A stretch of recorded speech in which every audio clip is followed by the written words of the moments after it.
આજે મિત્રો અમે આવી ગયા હતા મરતોલી, જ્યાંની વરખડી આશરે 900 વર્ષ જૂની છે। તો પૂરો ઇતિહાસ જાણવા માટે વિડીયોમાં બન્યા રહેજો।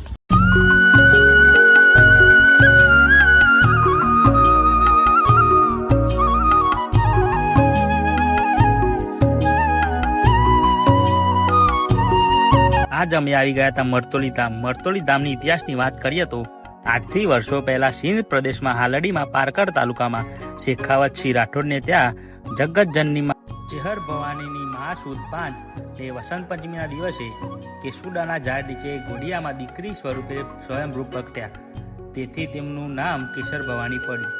ત્યાંથી ચેહર માતા બનાસકાંઠા જિલ્લાના નગર તેરવાડાના કાંકરેજ ગામે આવ્યા। ત્યારબાદ ચેહર માતા પાટણ શહેરથી સીધા ચુવાર પથકમાં મરતોલી ગામે રબારીઓને પરચો આપીને માં ચેહર વરખડી નીચે સ્વયંભૂ ફૂલોનો દડો થઈ ગયા હતા, તેથી વરખડી નીચે ચેહર માતાના પગલા પૂજાય છે। તે વરખડી આશરે 900 વર્ષ જૂની છે।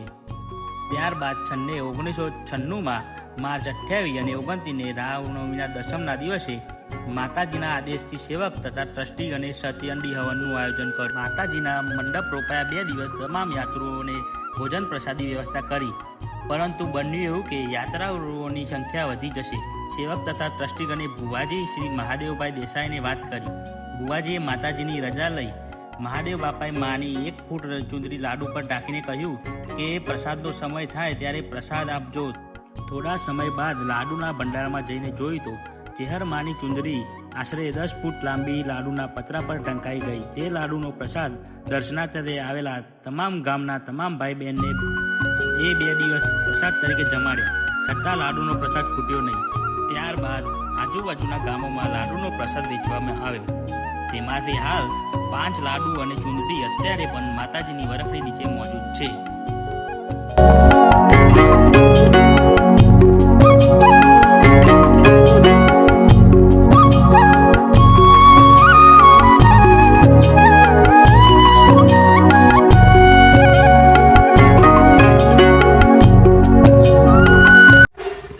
તમે જોઈ શકો છો શાંત અને સુંદર વાતાવરણ એકદમ।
રવિવારના દિવસે લાખોમાં શ્રદ્ધાળુ લોકો દર્શન કરવા આવે છે।